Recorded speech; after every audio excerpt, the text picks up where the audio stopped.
Assalamualaikum dan salam sejahtera. Kami daripada Kumpulan 7 akan membuat persembahan bagi subjek Kesusastraan dan Kebudayaan Melayu. Pada hari ini, kami akan mempersembahkan puisi-puisi sastra kanak-kanak dan juga akan membuat sedikit kritikan mengenai sastra ini dan memasukkan elemen-elemen didik hibur. Memperkenalkan diri terlebih dahulu, nama saya Nur Farah Hanif.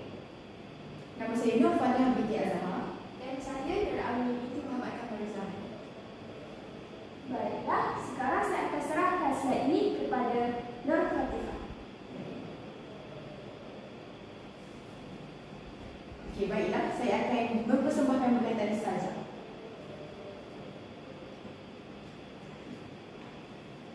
Okey, ini adalah sajak pilihan kami, iaitu sajak yang bertajuk Budi. Sajak ini diambil daripada buku puisi-puisi pilihan sastrawan negara Usman Awang pada halaman 120. Kita boleh tonton bagaimana saya mendeklamasikan sajak tersebut. Seterusnya. Sajak Budi. Hadirlah sebuah nyala maha suci, sinar budi berseri dalam lagu hidup, kerana diri yang menerima sinarnya mengutung selama. Apakah yang lebih bererti kehadirannya ketika manusia dalam keperluan, tebaran rahmat yang diharapkan selamanya menundukkan hati kemanusiaan. Budi seluruhnya kesucian kehidupan yang memberi merasa maha bahagia, yang menerima memikul beban rasa. Hiduplah ia, hiduplah senantiasa dalam dunia yang semakin miskin dengannya. Baiklah, begitulah cara bagaimana kita ingin mendeklamasikan sebuah sajak. Seterusnya saya akan menerangkan berkaitan ciri-ciri kritikan sastra yang terdapat dalam sajak Budi. Baiklah, antara ciri-ciri kritikan sastra dalam sajak Budi ialah yang pertama, iaitu tema dan mesej. Di sini, kritikan yang saya akan berikan kepada sajak Budi ini adalah kritikan jenis sanjungan, di mana saya ingin menyanjungi berkaitan tema dan mesej yang dipilih oleh penyair. Iaitu tema sajak ini bertemakan nilai budi, pekerti, kemuliaan hati dan kemanusiaan dalam kehidupan, terutamanya pada konteks realiti hari ini. Terdapat kritikan halus yang terdapat keadaan dunia yang semakin miskin dengan nilai-nilai budi pekerti. Ini menggambarkan keprihatinan penyair terhadap kemerosotan moral dan spiritual dalam masyarakat, di mana di sini kita dapat lihat masyarakat kini kurangnya budi bahasa dalam kehidupan. Dan yang kedua ialah gaya bahasa dan unsur puitis. Sajak ini kaya dengan image visual seperti nyala maha suci dan sinar budi berseri. Yang ia telah menggambarkan dengan kuat berkaitan keindahan dan kemuliaan budi pekerti. Penyair menggunakan metafora seperti sinar budi yang melambangkan nilai kebaikan abadi. Repetisi penggunaan kata seperti hiduplah ia, hiduplah senantiasa, yang menegaskan kepentingan budi bahasa dalam kehidupan. Dan yang ketiga ialah nada dan bentuk. Sajak ini memiliki nada yang mendalam dan mencerminkan keprihatinan penyair terhadap keadaan manusia dan dunia pada hari ini. Sajak ini merupakan puisi tradisional yang berbentuk bebas, tidak terikat. Ia telah menyebabkan penulis mudah untuk menyampaikan mesej kepada pembaca dan pendengar. Seterusnya, baiklah, kesantunan bahasa yang terdapat dalam sajak ini ialah yang pertama, penggunaan bahasa yang bermartabat dan penuh hormat. Perkataan yang penuh sopan seperti sinar budi berseri. Ia tiada penggunaan bahasa yang sindiran atau kritikan kasar. Ia lebih daripada perkataan yang sangat sopan dalam penggunaan dalam sajak ini. Penyampaian pesan metafora seperti dunia yang semakin miskin dengannya. Ia merujuk pada budi tersebutlah untuk menggambarkan kemerosotan nilai budi. Yang kedua, gaya bahasa yang lemah lembut, nada yang tenang dan merenung tanpa emosi yang agresif seperti marah. Seperti mana yang saya sampaikan tadi, deklamasi sajak tersebut. Penggunaan metafora harmoni seperti sinar budi dan tebaran rahmat yang menciptakan kesan kelembutan. Yang ketiga, berkaitan dengan aspek penekanan pada nilai kebersamaan dan empati. Sajak ini menunjukkan nilai-nilai universal seperti beban rasa dan hati kemanusiaan, penghargaan terhadap kebijaksanaan dan kearifan penyair tersebut dalam mencipta sajak ini, iaitu penggunaan bahasa simbolik yang universal seperti sinar rahmat dan nyala yang bersifat sejagat dan tidak menyinggung kelompok tertentu. Seterusnya,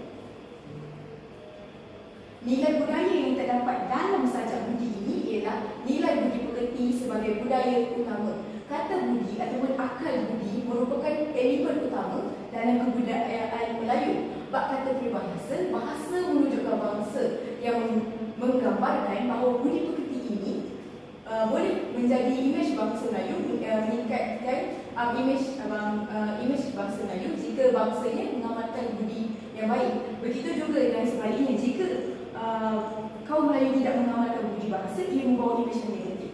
Penyair menekankan bahawa budi perlu dijadikan sebagai pedoman hidup seperti pada baris hiduplah senantiasa. Penyair juga menunjukkan bahawa nilai budi dianggap abadi dan wajib dipelihara, terutamanya pada dunia yang semakin miskin dengan nilai-nilai murni. Dan aspek nilai budaya yang kedua ialah nilai kemanusiaan dan keprihatinan sosial. Sajak ini menekankan pentingnya nilai empati, iaitu nilai kemanusiaan itu sendiri, seperti menerima memikul beban rasa dalam konteks sajak tadi, iaitu sikap saling membantu dan memahami dalam kehidupan. Malah ada juga kritikan terhadap sikap individualisme yang seperti dalam dunia yang semakin miskin dengannya, di mana kita dapat lihat masyarakat pada masa ini banyak mengamalkan sikap individualisme yang menyindir kemusatan nilai budaya akibat kematerialisme. Maksudnya di sini banyak masyarakat kita banyak mencintai atas dasar harta benda. Seterusnya, elemen didik hibur yang terdapat dalam sajak budi ini ialah yang pertama, pengajaran nilai murni melalui bahasa yang berpuitis. Misalnya, sajak ini mengajarkan nilai-nilai murni seperti berbudi dan empati, iaitu rasa ihsan. Contohnya pada bahagian baris budi, seluruhnya kesucian kehidupan. Pembaca digalakkan memahami dan pentingnya wujud dalam kehidupan. Yang kedua ialah refleksi diri sebagai bentuk hiburan intelektual, yang mana dia mengajar untuk kita sebagai pembaca ataupun pendengar untuk merenung seperti apakah lebih bererti kehadirannya. Ia telah mengajak pembaca atau pendengar untuk berfikir secara mendalam berkaitan makna budi dalam kehidupan. Dan yang terakhir ialah hiburan melalui keindahan bahasa dan imej. Penggunaan metafora seperti nyala maha suci yang menciptakan keindahan imej yang memikat, menghibur pembaca sambil menyampaikan mesej. Irama sajak dengan pengulangan seperti hiduplah ia, hiduplah senantiasa memberikan kesan musikal dan memudahkan pembaca menikmati sajak. Baiklah, saya teruskan kepada Amini. Baiklah, terima kasih Fatihah. Seterusnya saya akan nyambung ke puisi yang kedua, iaitu Gurindam. Seterusnya, baiklah, sebelum kita pergi dengan lebih lanjut, saya akan menyampaikan sedikit di Gurindam ini. Bohong menipu, hasut dan syaitan, elok dihijab, mengelak kejahatan. Kalau diamal bercakap benar, mulia peribadi, akhlak bersinar. Baiklah, seterusnya kita akan telusuri dengan lebih dalam lagi tema, mesej dan juga gaya bahasa yang terdapat dalam Gurindam ini. Baiklah, Gurindam ini bertemakan tentang kejujuran dan juga kemuliaan akhlak, di mana Gurindam ini sangat menekankan betapa pentingnya menjaga tingkah laku dan juga perbuatan agar tidak terjerumus dalam perbuatan yang buruk. Oleh itu, Gurindam ini mengajak pembaca, iaitu saya sendiri, untuk sentiasa mengamalkan kebenaran dalam percakapan dan perbuatan, kerana ia akan membawa kebaikan dan kemuliaan dalam kehidupan. Contoh kejujuran yang boleh kita amalkan di sini, apabila kita menjalankan satu tugasan, kita perlulah amanah tanpa kita perlu beri suapan ataupun menerima suapan, iaitu rasuah. Dan kebaikan tersebutlah kita aplikasikan dalam hidup kita. Seterusnya, gaya bahasa yang terdapat dalam Gurindam ini, yang pertama ialah dari segi pemilihan kata berima, di mana Gurindam ini, penyair ini mengikut ciri-ciri Gurindam yang betul, di mana Gurindam tersebut berakhir dengan 5 eri. Contohnya di sini, Gurindam ini telah menggunakan kata-kata yang berima pada akhir baris. Contohnya pada rangkap pertama, syaitan dengan kejahatan, di mana berakhir dengan 5 tan.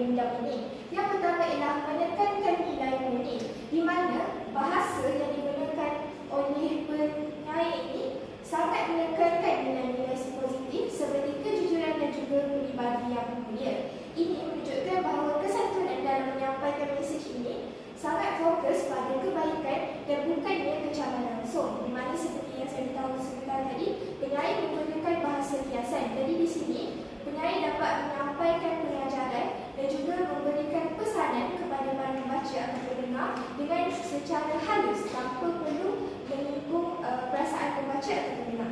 Baiklah, seterusnya ialah mengajak ke arah kebaikan, di mana bahasa yang digunakan oleh penyair ini bersifat membimbing ke arah kebaikan.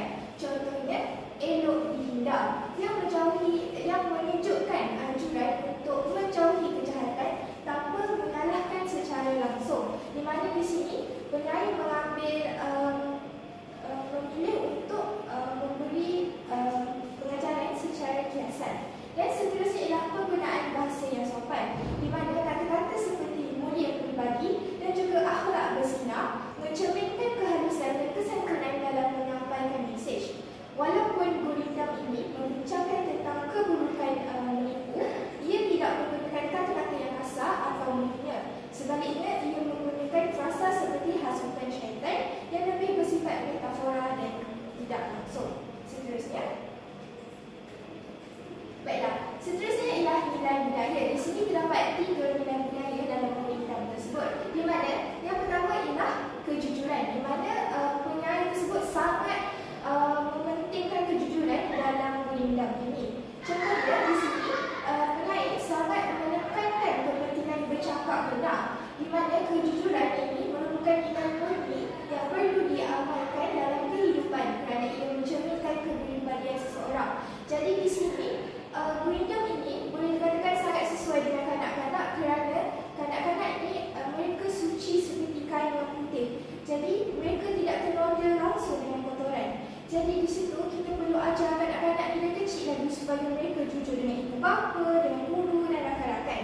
Seterusnya ialah membentuk peribadi yang mulia. Individu yang jujur akan memiliki akhlak yang baik dan dihormati oleh masyarakat. Sifat ini akan menjadikan seseorang yang lebih mulia dan berwibawa. Di sini, jika kita kaitkan dengan kanak-kanak, sikap peribadi yang mulia ini perlulah ada pada diri murid-murid. Contohnya bila di sekolah, mereka akan menghulurkan bantuan kepada guru mereka. Dan di sini ialah integriti juga ditekankan oleh penyair, di mana amanah perlulah ada dalam diri seseorang dalam menjalankan tugas dan juga berpegang pada prinsip.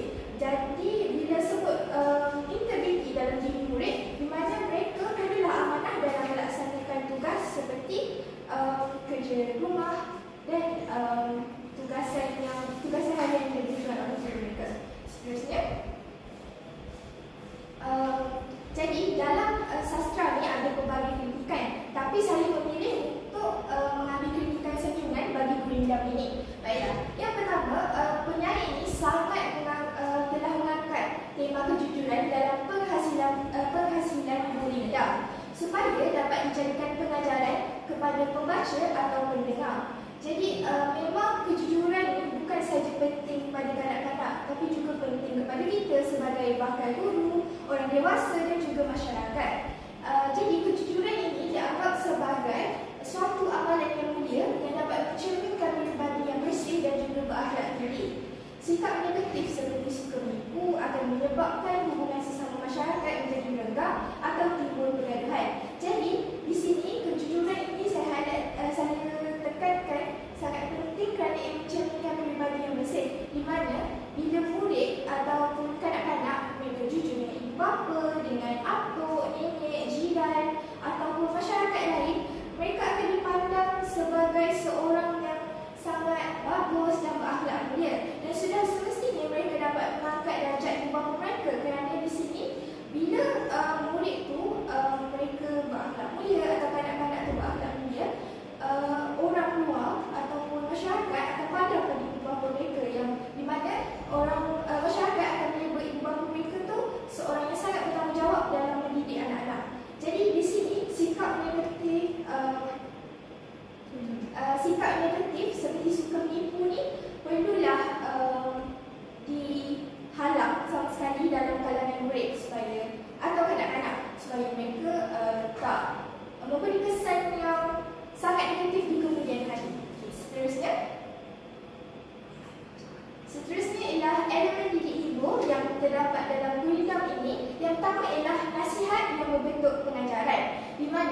gurindam ini memberikan nasihat atau pengajaran tentang pentingnya bercakap benar dan menjauhi sikap suka menipu. Betul tak pada hari-hari ini? Betul, memang betul. Contoh jujur yang awak amalkan dalam keluarga?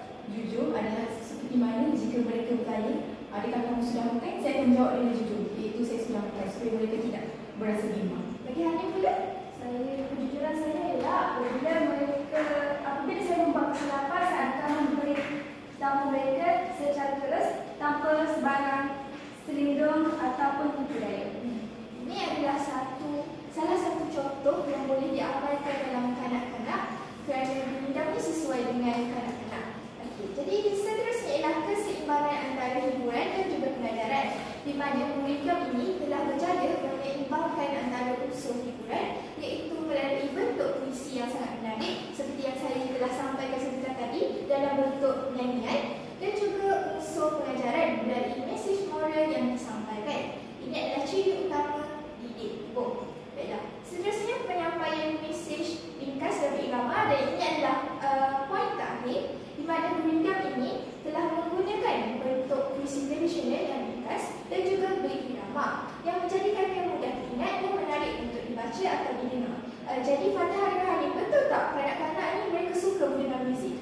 Betul. Jadi di sinilah mereka dapat mendapatkan pengajaran dari gurindam tersebut kerana gurindam tersebut telah disampaikan dalam bentuk muzik dan juga nyanyian. Jadi mereka akan lebih mudah untuk menyerap muzik tersebut dan mendapatkan pengajaran daripada gurindam tersebut.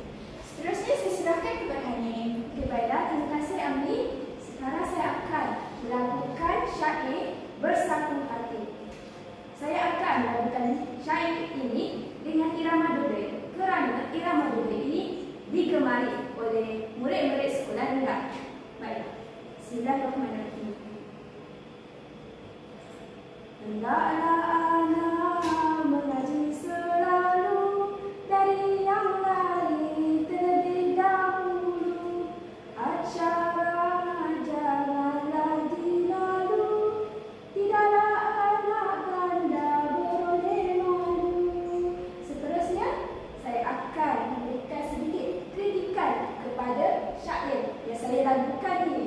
Baiklah, saya telah menganalisis syair ini dan saya mendapati ada 3 jenis kritikan, iaitu pendekatan eksentrik, iaitu kritikan pendekatan, kritikan penilaian dan kritikan sentimen. Baiklah, sekarang kita akan lihat dahulu apakah kritikan pendekatan eksentrik.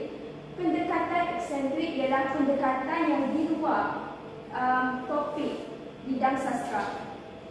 Tema yang terkandung dalam syair nasihat ini ialah kepentingan ilmu agama dan mematuhi hukum agama dalam kehidupan dan selalu dengan kepercayaan orang Melayu, iaitu Islam, kerana majoriti orang Melayu ialah beragama Islam.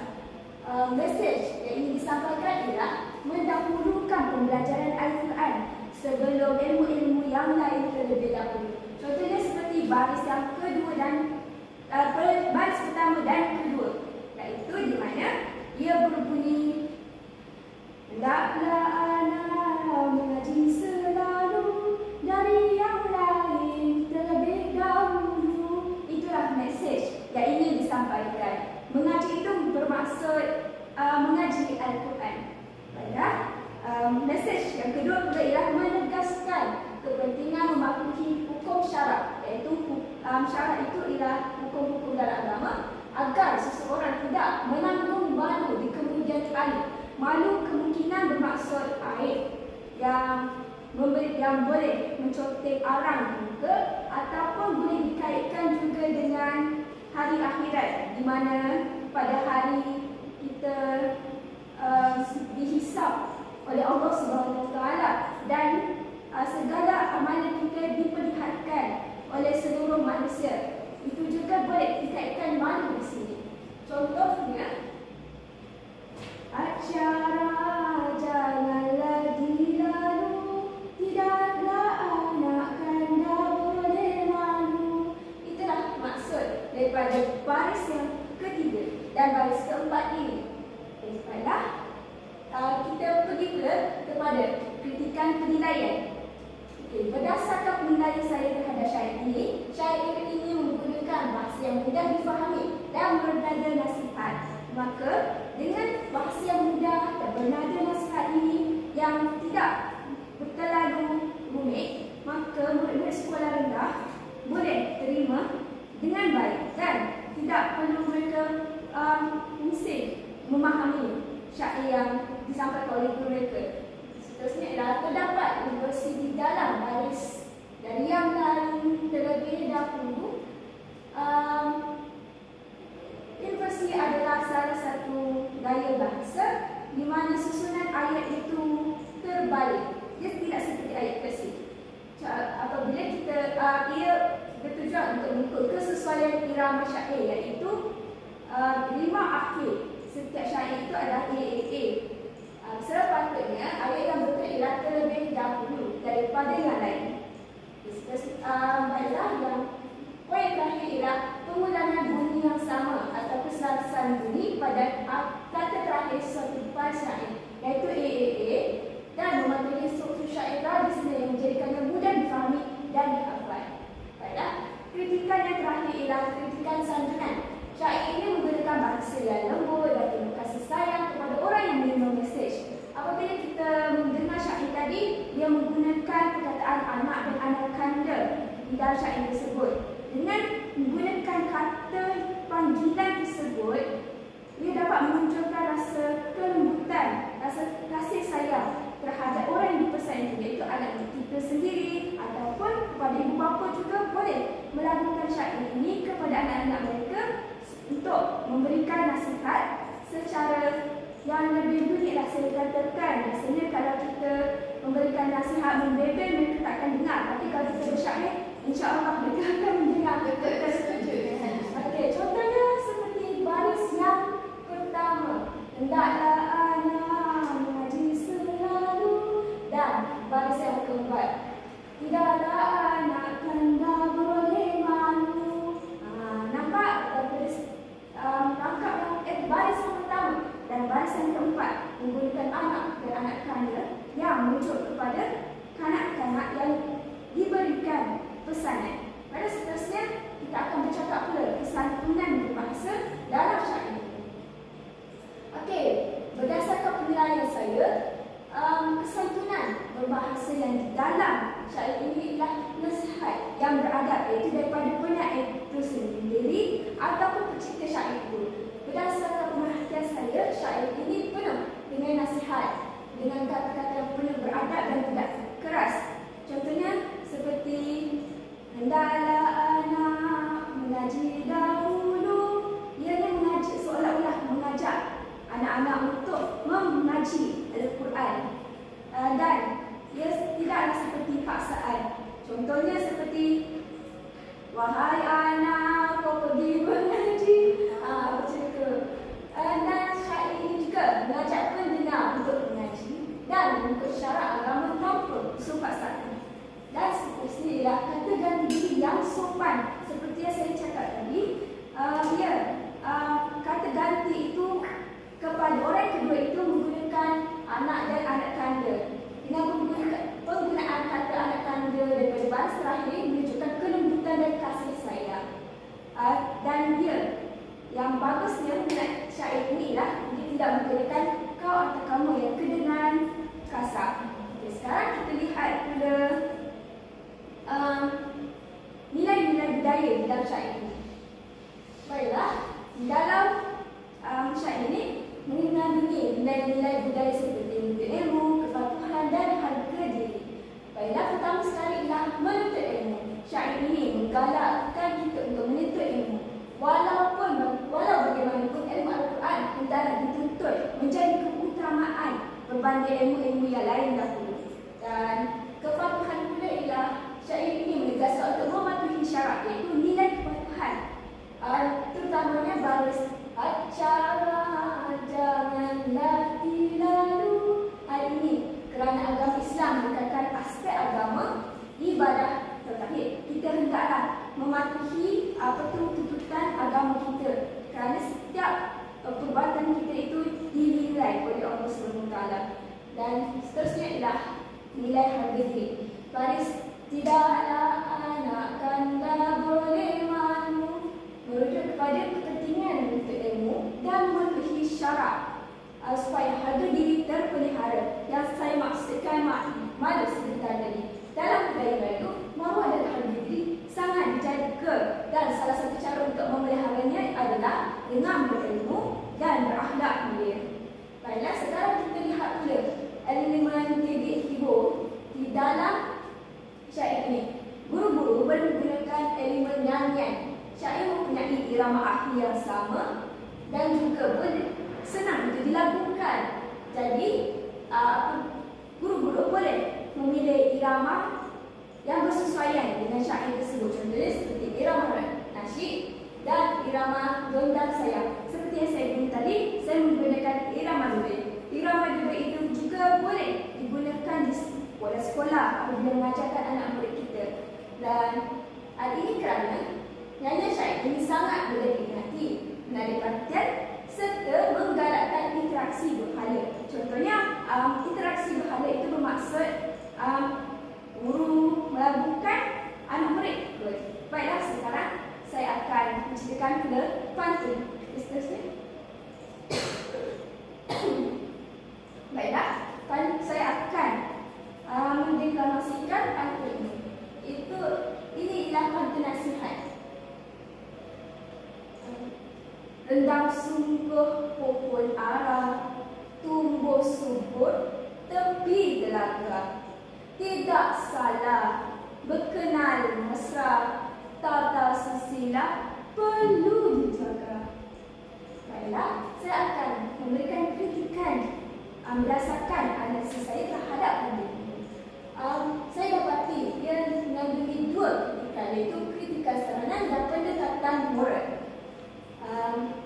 Berdasarkan kritikan saranan, mesej yang disampaikan ini tidak terlalu umum, iaitu secara hendaklah mesej yang disampaikan di dalam pantun ini terlalu umum. Jadi saya sarankan kepada pencipta pantun ini supaya membuatkan mesej itu lebih jelas dan tidak terlalu umum sama ada pantun itu dimaksudkan bahawa adakah hubungan adakah berkenaan mesra itu sesama apa?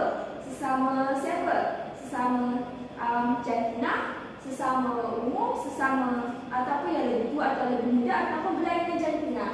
Dan itu yang perlu dijelaskan. Dan seterusnya, pencipta pantun ini hendaklah menggunakan pembayaran yang lebih menarik supaya memberikan kesan yang lebih mendalam kepada pendengar. Serta menggunakan simbolik yang kuat yang berkaitan dengan hubungan berkenalan dengan sesama manusia. Apabila kita lihat pembayaran tadi, pembayaran itu menggunakan pohon ara dan tumbuh subur. Tapi apa kaitannya pembayaran itu dengan hubungan mesra antara sesama manusia dengan menjaga tata susila? Itu yang perlu diselidiki semula. Dan seterusnya ialah pendekatan moral. Pantun ini menekankan nilai tata susila dalam hubungan sesama manusia. Iaitu dalam baris akhir dalam rangkap tadi, dia ada menyebut tata susila hendaklah dijaga. Khususnya dalam aspek pergaulan dan adab. Akhirnya apabila anak muda zaman sekarang, mereka seolah-olah mengabaikan batas-batas pergaulan. Contohnya di sekolah-sekolah rendah, kita dapat lihat anak-anak murid kita ada yang berlainan berjantina, memegang tangan, menyentuh pipi. Ada juga yang bergurau senda sesama jantina dengan memegang bahagian-bahagian tubuh yang tidak selamat. Contohnya seperti apa ya? Contohnya bahagian dada. Akhirnya, cikgu kata? Mungkin bahagian punggung. Itulah sentuhan tidak selamat. Oleh itu, tata susila ini amat penting supaya hubungan ataupun maruah kita itu sentiasa dapat dipelihara. Baiklah, seterusnya kita lihat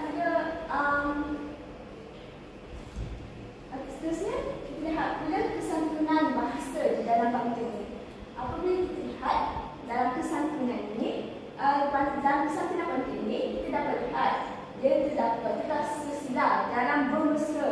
Iaitu pantun ini menerapkan tata susila dalam hubungan antara sesama manusia.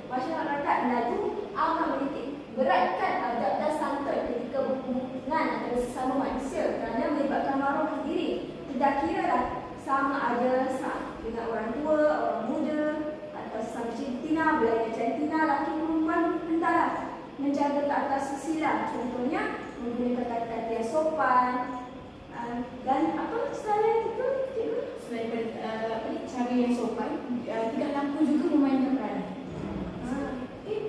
Ami boleh tak berikan contoh? Mungkin menggunakan penggunaan kata yang lebih lembut. Misalnya, awak hendak ke mana? Itu betul cikgu. Okey, yang kesantunan yang seterusnya ialah bertoleransi. Okey, pencipta pantun ini tidak melarang pergaulan seperti yang kita lihat. Dalam baris yang ketiga, tidak salah berkenan mesra, boleh nak bergaul, tapi hendaklah bertata susila. Okey, seterusnya. Okey, nilai budaya di dalam pantun ini ialah nilai keramah. Pantun ini memaparkan sikap masyarakat yang amat mesra antara satu sama lain ketika berkomunikasi. Dan juga seperti yang kita lihat dalam majlis-majlis perayaan, kita dapat lihat masyarakat kita ada juga yang berkomunikasi antara satu sama lain. Ada juga bersalam-salaman dan juga kalau di sekolah pula walaupun berlainan kaum mereka juga bertegur sapa. Namun begitu, tata susila hendaklah dijaga. Seterusnya ialah kesederhanaan. Pantun ini menekankan aspek kesederhanaan dalam berhubungan, iaitu menerapkan tata susila dalam berhubung supaya batas pergaulan terjaga. Baiklah, seterusnya ialah menjaga maruah. Pantun ini menyampaikan mesej yang kita tidak sedar bahawa dia juga berpesan kepada kita untuk menjaga maruah diri ketika bergaul antara satu sama lain, antara hubungan yang terjalin mencerminkan kepribadian yang baik serta menghormati norma masyarakat. Okay. Seterusnya ialah kita lihat pada elemen didik hibur yang kita berselitkan dalam pantun ini. Kita juga boleh selitkan lakonan. Tema di dalam pantun ini boleh dijadikan tema untuk membuat persembahan lakonan. Contohnya, di dalam kelas, guru-guru boleh memberikan tugas kepada anak murid dengan membahagikan anak-anak murid kepada program kecil, lalu boleh menggunakan tema di pantun itu untuk membuat lakonan di hadapan kelas. Dengan cara itu, mereka boleh memahami isi pantun itu dengan melahirkan pemahaman mereka melalui skrip dan lakonan. Seterusnya, baiklah, seperti tadi kami baru sahaja membuat pemekaran mengenai 4 fungsi yang sesuai dengan kanak-kanak, iaitu sajak, gurindam, syair